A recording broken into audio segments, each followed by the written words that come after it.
Sa araw ng pag-uuko, maraming magsasabi, Lord, kilala ka namin.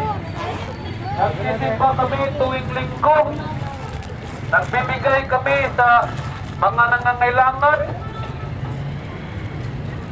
Pero sabihin lang sa kanila ng Panginoon, hindi ko kayo kilala. Mga manggagawa ng kasamaan, lumayas kayo sa aking harapan. So kapatid at kaibigan, it does not matter kahit ano ba ang iyong religion. Dahil hindi yan ang titignan ng Panginoon. Sa makaulit, sa araw ng pag-uukom, maraming mga relihiyoso ang matapon sa impyerno.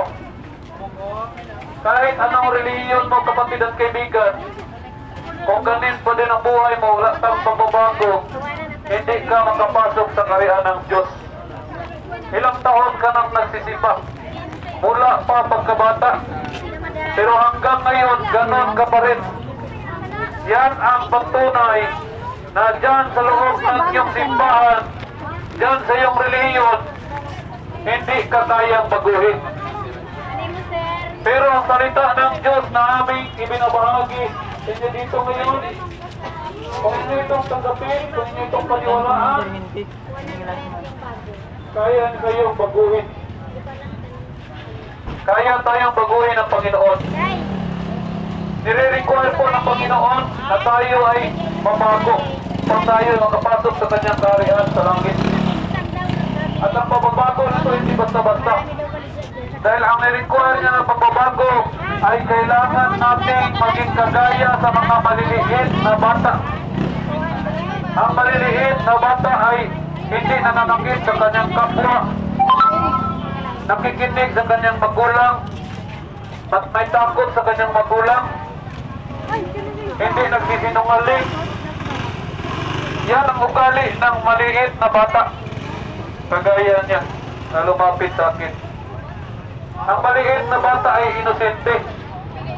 Kung anong sabihin ng magulang niya sa kanya, ito ay kanyang susundin. Ganon din ang ugali na nire-require ng Panginoon sa bawat isa sa atin. Kailangan nating sundin ang kanyang salita upang tayo'y makapasok sa kanyang kaharian sa langit. At ang inutos ng Panginoon at ang inutos ng salita ng Diyos, ito para sa atin. Mensahe niya para sa atin, ang kanyang utos para lahat sa atin na magsisi, sapagkat tayong lahat ay nagkasala sa Panginoon. Walang ni isa sa atin ang hindi nagkasala sa Diyos. At halos tayong lahat alam na natin kung anong bayad sa ating kasalanan. Impyerno po, pagdurusa na walang hanggan. Yan po ang kabayaran ng ating mga kasalanan, mga kapatid at mga kaibigan. Ayaw ng Panginoon na ang tao ay maihagis o matapon sa impyerno. Kaya binibigyan ng Panginoon ng mahaba at maraming pagkakataon ng tao ay magsisi. Pero binabaliwala ng karamihan ang mensahe ng Diyos. Mas minamahal ng tao ang kanyang kasalanan. Ayaw niya itong talikdan. Ayaw niya itong pagsisihan. Huwag po kayong padaya, mga kapatid at mga kaibigan, na susulat po sa salita ng Diyos. Ang mga linggo ay hindi nangagmamana sa kaharian ng Diyos. Huwag po kayong padaya.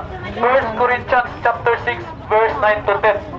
Ang mga mananakba ng Diyos na bato o ribulto na gawa sa kamay ng tao, ang mga nagpapatigas ang ulo laban sa salita ng Diyos, kahit ito'y kanilang napakinggan o nabasa na, ang mga sakit, ang mga nangangalunya, may mga asawa na nakikipagrelasyon pa sa iba, ang mga nakikiapit, hindi pa nakakasal, kahit sino na lang ang karelasyon, kahit sino lang ang kasiping, ang mga bisyoso, ang mga lasinggiro, mga sugarol, mga durugista,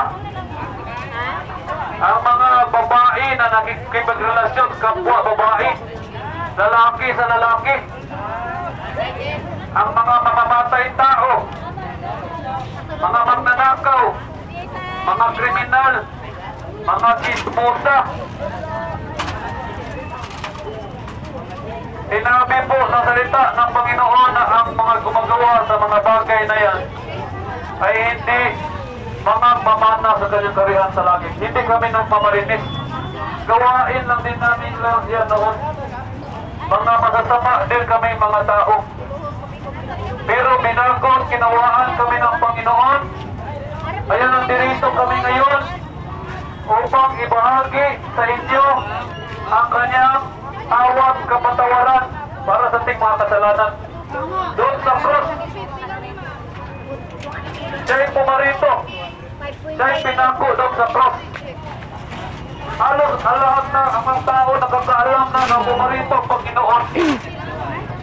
Pero nais namin ipaalala sa inyo, nais namin ipaalam sa inyo na hindi siya pumarito upang pagkatapos ang tao ay magpatuloy sa kanyang kasamaan o kanyang kalikuan.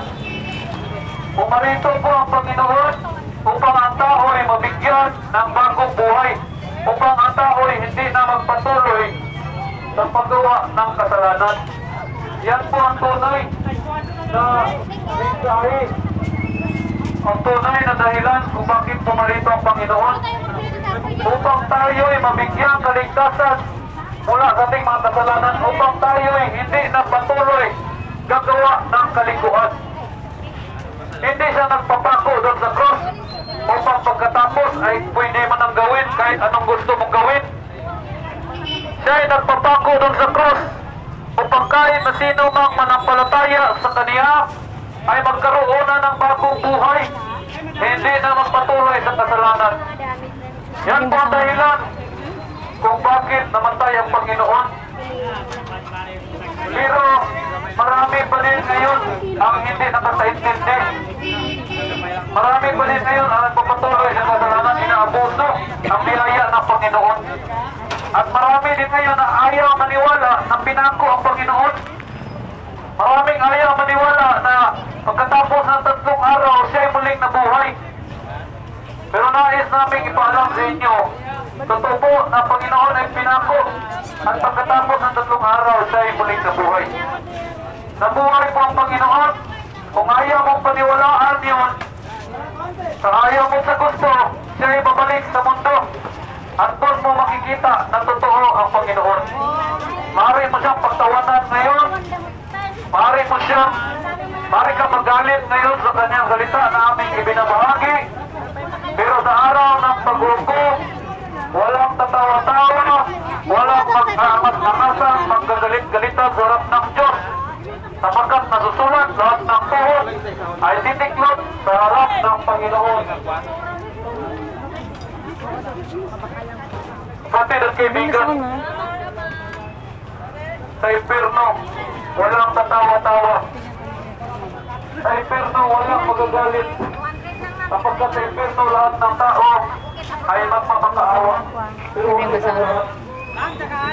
kaya kami pumarito ngayon na upang kapag hindi pa uli ang lahat, kapag may pagkakataon pa, kapatid at kaibigan. Kaya naman ang pag-isihan ng iyong kasalanan. Sapagkat may Panginoon na nakahandang magpatawad. Sinabi ng Panginoon kahit gano'ng karami ng ating mga kasalanan, kahit gano'ng karumi, kanya itong lilinisan. Kahit gano'ng kabaho, kanya itong pababanguhin. Yan po ang pangako ng Panginoon. At itinupad niya yun sa aming mga buhay.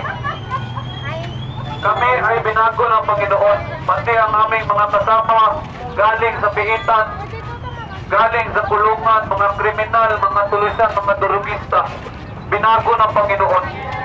Kaya po tayong baguhin ng Panginoon, kaya na tayong bigyan ng kaligtasan. Yan po ang mabuting balita, mga kapatid at mga kaibigan. Pero kung ating ipagpapatuloy ang ating kasalanan, magkasulusa po na walang hanggan ang naghihintay sa atin sa impyerno. Dito sa mundo, okay lang kung mainitan tayo.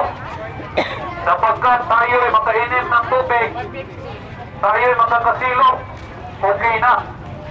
Pero doon sa impyerno, mga kapatid at mga kaibigan, mainit doon. pero walang masilungan ang tao. Ang tao ay uhaw, mauuhaw, pero wala siyang mainim na tubig. Yan po ang impyerno, kapatid at kaibigan. At alam namin na hindi mo gustong pumunta doon. Pero sinabi ng Panginoon na marami talaga ang may impyerno. Marami ang may impyerno sapagkat ayaw ng tao paniwalaan at sundin ang kalooban ng Diyos. Dahil mas gusto ng tao na magpatuloy sa kanyang kasalanan. Pero doon sa impyerno, doon mo hihinto talaga ang kasalanan mo doon. Kung gaano mo yan ini-enjoy ang kasalanan mo ngayon, enjoy na enjoy ka sa padaraya sa iyong kapwa, sa pag-isisme sa iyong kapwa. Enjoy na enjoy ka na ang asawa mo ay hindi kanya nahuhuli na may iba ka na palang karelasyon. Enjoy na enjoy ka kahit ano pa lang kasalanan na ginagawa mo ngayon. Pero doon sa impyerno, hindi ka mag-enjoy doon, kapatid at kaibigan. Kaya naway yun ang pagsisihan, iyong mga kasalanan. Sapagkat ang Panginoon ay kaya niya tayong bigyan ng awat kapatawaran. Sa mga ulit, ang awat kapatawaran ng Panginoon ay hindi nagpapaintulot sa atin na tayo ay magpatuloy na lang sa paggawa ng kung kahit anong gusto natin gawin. Ang pagpapatawad po ng Panginoon, yan po ay nagtuturo sa atin na tayo ay natalikod na sa ating mga kasamaan.